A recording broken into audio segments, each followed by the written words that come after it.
Thank you, Mr. Chairman. Ladies and gentlemen, it's an honor for me to be here at the British Council, the emblem of intercultural dialogue that the United Kingdom has established all over the world. I thank Her Majesty Queen Elizabeth II for her invitation to undertake this state visit, and as part of it, to be with you today on the 75th anniversary of this noble institution. The British Council has been a close friend of Mexico for many years, as the chairman already said. You have brought us British culture, and you have helped many thousands of young students, Mexican students, to have the benefits and the advantages of your excellent education system.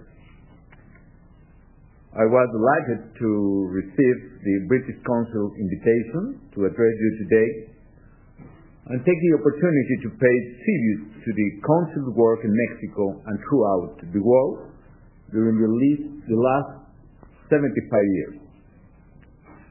I wish you at least another 75 years of continued success. And I want to use this opportunity to address a very important challenge that everybody of us are facing. And it's, for me, the most important challenge that a human being is facing in this century, which is climate change. And let me tell you a story. When I was a boy, I heard my father talking about environmental issues. And it was, if I can say, anti-climate circumstances, because he was at a national convention of my political party. We were in the opposition then, and we were only thinking about elections, frauds, and how to transform Mexico into a democracy and so on. And suddenly he started to talk about horrible things. For instance, he was talking about and describing the devastating conclusions of the run-through, especially that the conclusions that appear in the document known as Our Common Destiny, which appears at the end of the 60s. So before the Attorney's Crown, my father spoke in the mid-70s about the possible melting of the polar ice cap. He talked about acid rain. He talked about deforestation of the possible end of the modern civilization. He used the phrase to say that this civilization, our modern civilization, that discovered several other civilizations, the Egyptians and the Aztecs and the Mayans, doesn't realize yet that it's possible its own destruction and death. Of course, his colleagues said that he was going crazy. It was a problem of his age. But time has passed, and the ice caps are melting. Mexico's mountains lost their perennial snow, like is happening in several continents. The desert is advancing across the country. Our woods and forest ranges are thinning than ever. And every year, stronger hurricanes are hitting our coasts and damaging the poorest people in the country. My father's words are still with me. And he said, following the analysis of Ron Cook, that there are two things that threaten the very existence of humanity. The gap between man and nature, and the gap between north and south, between rich and poor. And this gap must be closed before it is too late. Still, today in the world, there are those that think that climate change is a fantasy. But there are, fortunately, world nations that show a firm commitment to humanity on this topic. And that is the case of the United Kingdom. Its government, its society, and of course academia, culture and science represented so well by the British Council. Everybody has a strong commitment with this issue, and I'm convinced that the climate change generated by global warming is, as I said, one of the biggest challenges humanity faces in the 21st century. Together, we must face it now, and together, we must find a solution. Let me talk about what we are doing in Mexico so far. Recently, we have set the foundation for policies to mitigate and adapt, including the special climate program that has two agendas in our country.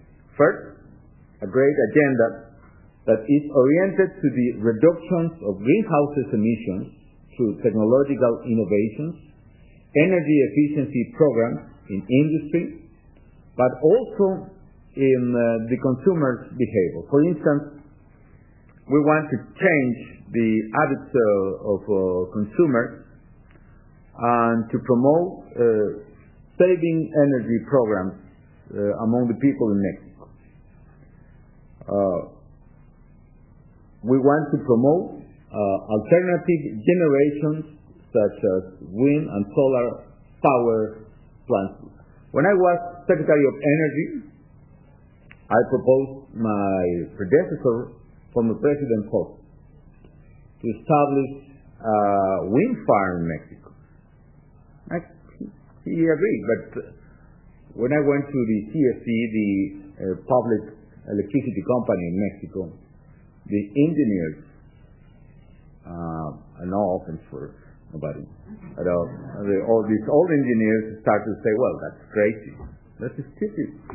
There is no sense. It's cheaper to produce energy with natural gas or even fuels and others. But finally I persuaded the President, and I authorized the first wind farm in Mexico. And it was a pleasure for me to inaugurate it as President already. And we have the first wind farm in Oaxaca, and it produced like 100 megawatts. But today, currently, there are several programs and projects, and we are going to be able to produce almost 3,000 megawatts coming from the wind very soon in Mexico. And at the same time, I'm promoting to attract more investment in order to produce solar cells in the country. Actually, I inaugurated 3 weeks ago a new facility for Kyocera company in Baja California in order to produce solar cells.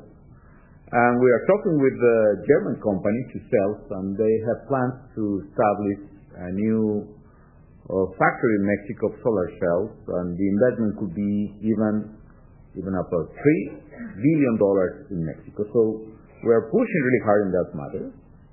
Mexico aims to reduce its carbon emissions in the medium term. And I want to say this because we are planning to establish serious goals in terms of carbon emissions reductions.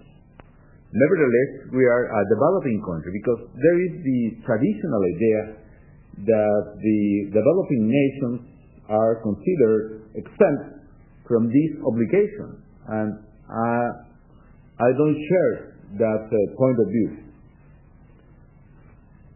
Other goals that we have is we have the objective for the year 2012 that at least a quarter of our total energy comes from renewable energies in the country. And other is we want to reduce to zero the emissions of natural gas in oil industry. So when I took office, the rate of natural gas emissions to the atmosphere was almost 20%. We are reaching today only 7%, and our goal is to reach zero emissions in oil company Pemex in Mexico. We are also asking industry to modernize processes and make them more efficient. And finally, we are trying to help Mexican families, especially low-income families, to substitute all appliances with new ones. And we are even providing subsidies. We are providing credit for all at very low rates. But also we are providing even subsidies for the poorest family according with the income of each family. In some cases we are giving 50% of the cost of the new refrigerator or the new air conditioner equipment in a program that the government is promoting in the country. By the way, at the same time, we are doing this because this is a very effective counter-cyclical measure, because you can imagine the manufacturing industry in Mexico of these appliances is suffering a lot from the slowdown of the American demand. So we are acquiring this equipment, Mexican equipment. We are supporting the jobs in the industry, and at the same time, we are saving energy and money. We are saving energy because the new appliances, the new refrigerators, use only 40% of the energy that the old refrigerators used to use. And we are saving money, the people are saving money, and the government is saving money as well, because we are paying in subsidies of electricity for those families almost the half of the cost of the electricity. So it's clearly a win-win program. And of course, my goal is to change all the appliances in the country in the midterm. In order to do more attractive the program for the people, I suggested to my team to change the name, but the name was something like Save Energy and Help the Environment or something like that. I suggested a new name of the program, which is more or less you can substitute your old for a new one. So ladies, in Spanish is cambia tu viejo por uno nuevo. So it's a very good one. So the people is responding very well. So somebody is disappointing, but at the end it has been very, very successful program. Well, let me tell you that at the same time we are the only developing nation that presented already 3 national communications to the United Nations, and we will shortly have ready to present a 4th national communication that lay out our greenhouse emissions and the actions we are taking and the money we are spending to reduce greenhouse emissions in Mexico. And second, let me tell you about the Green Agenda aimed at preserving the flora of our country through programs oriented at preventing deforestation and promoting reforestation in a productive way. We established a new program since the beginning of my government, so-called Pro Árbol, Pro Tree, and it's a program oriented to pay for environmental services that people living in rural communities are providing to everybody, not only in Mexico but also in the world. And let me tell how is this. You see the map of Mexico and you try to pick what are the poorest regions in the country. There are several correlations. The poorest regions are correlated with indigenous communities in the country and are correlated as well with the areas of wood and rainforest in the country. And they are there because other governments and other times gave them the land as a way to survive. Actually, there was a deforestation commission in Mexico 30 years ago. Why? Because the idea was to erase the wood or rainforest and to promote agriculture in that part of the land. So we lost a lot of rainforest and wood.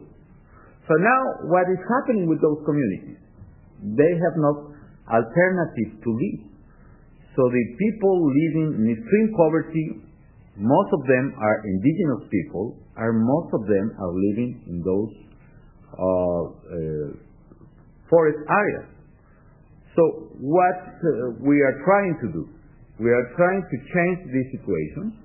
We are trying to provide economic income for them. So we are paying an amount of money for each hectare of wood or forest range that those communities preserve. And if they decide to switch again from agriculture to forestry, we are paying even more. So we are promoting the payment of environmental services to those communities. We are creating new jobs, for instance, preventing fires in woods or making new reforestations or even commercial plantations in those areas. So we are creating a winning circle, if I can say that. We are trying to change the story of those communities. According to FAO, in the last decade, Mexico will lose 350,000 hectares a year on average of these areas of forest.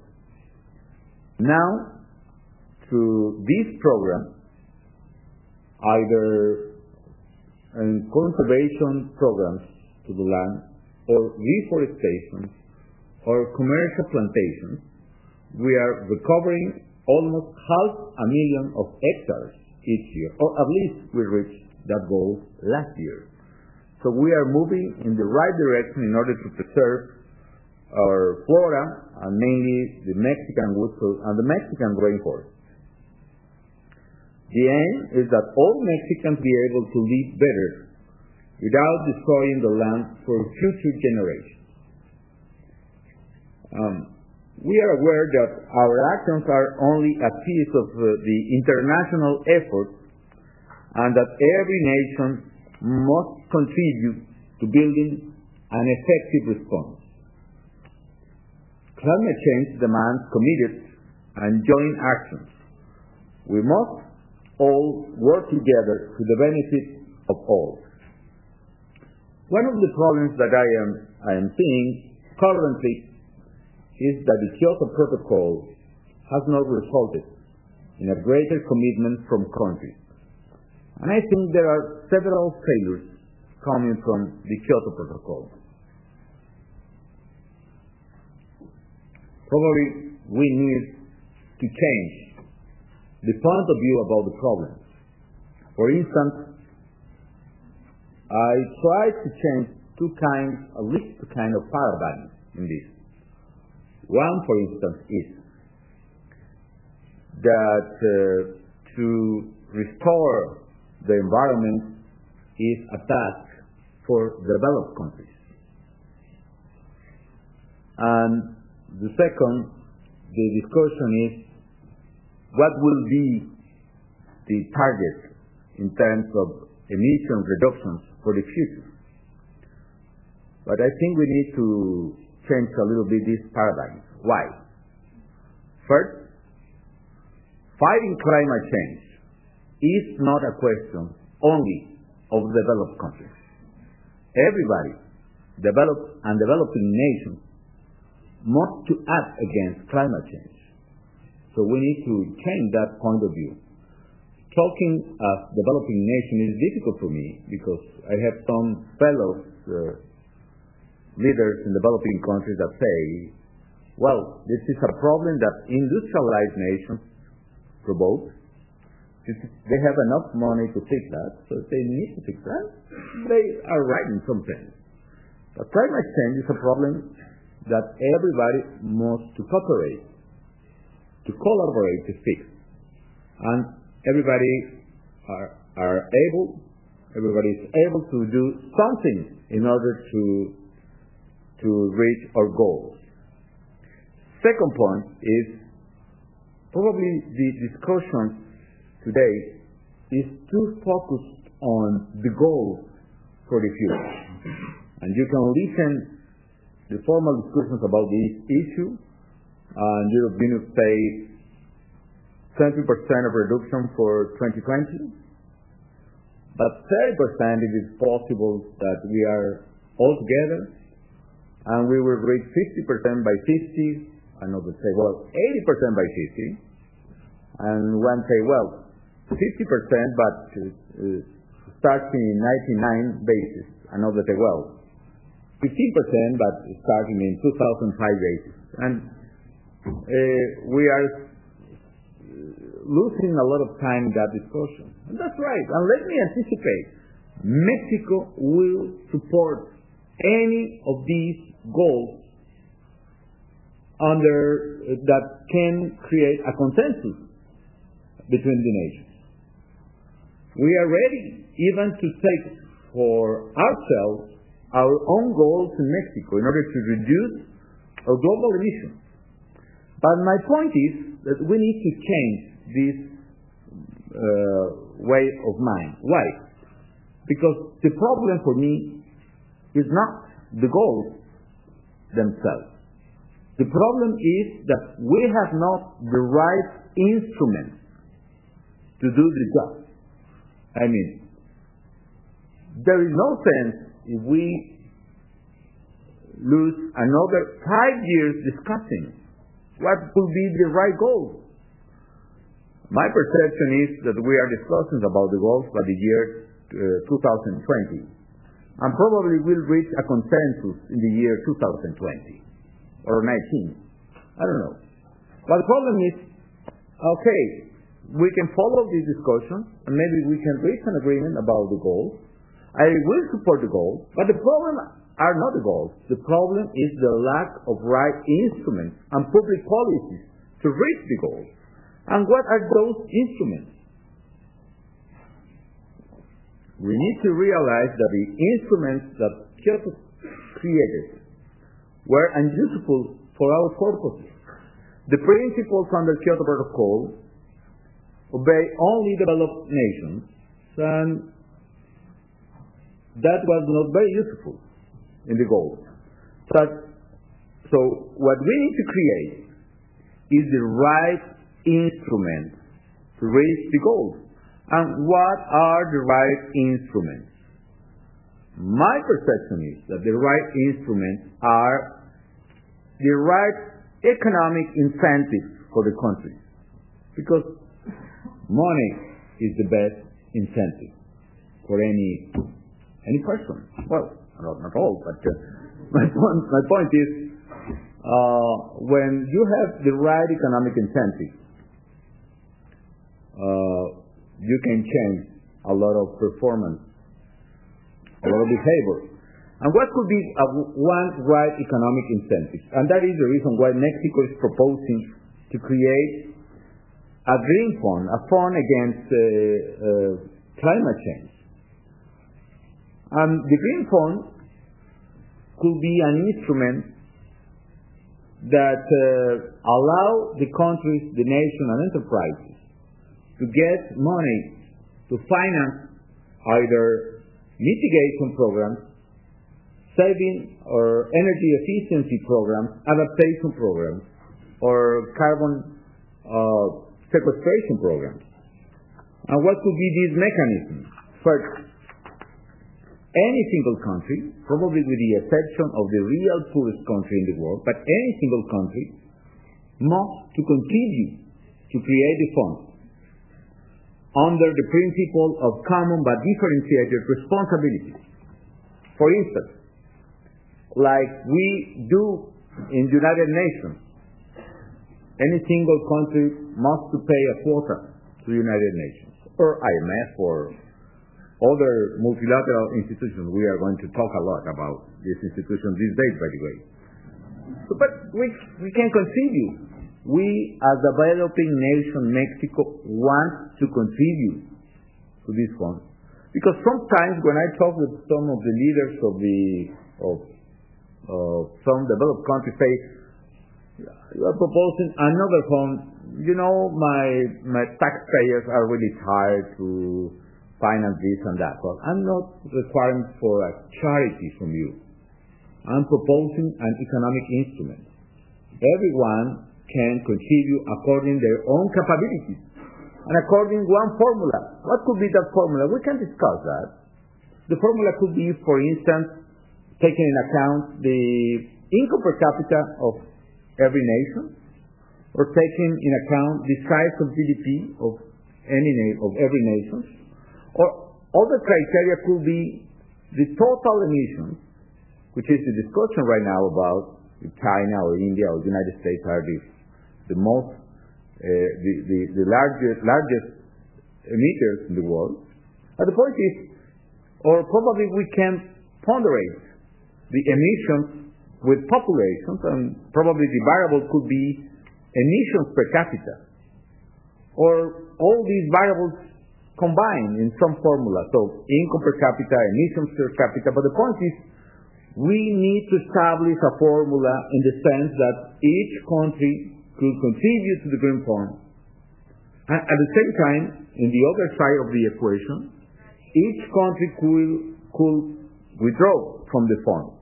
In this sense, if I have a program, for instance, in order to substitute all the old appliances in Mexico for a new one with more efficiency in energy, I can get money from that fund. If I want to reforestate, for instance, 500,000 hectares in Mexico, I can get money for that fund. But if I don't do anything, if I have this irresponsible behavior, I will lose my money that I gave the fund in that sense. If other countries, regardless developed or developing countries, do the work and make something in order to reduce carbon emissions, that country has the right to get my money from the fund. Of course, we can establish other rules. For instance, developed nations can only withdraw less than their own quota, and developing countries could get more than their own quota, or other rules in order to equilibrate the performance of the fund.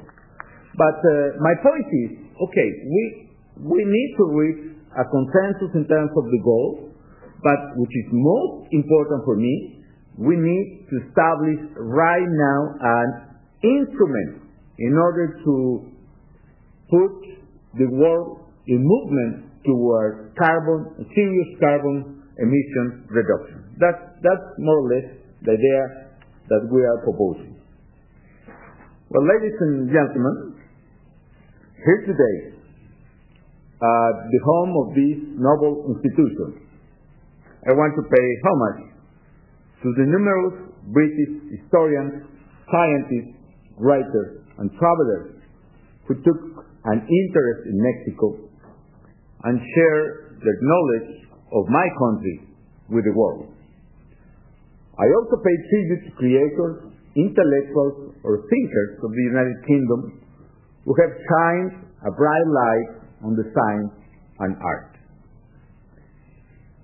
It is with these great nations of universal ideas, timeless culture, and knowledge without boundaries that we Mexicans wish to forge a new history of friendship, cooperation, and understanding.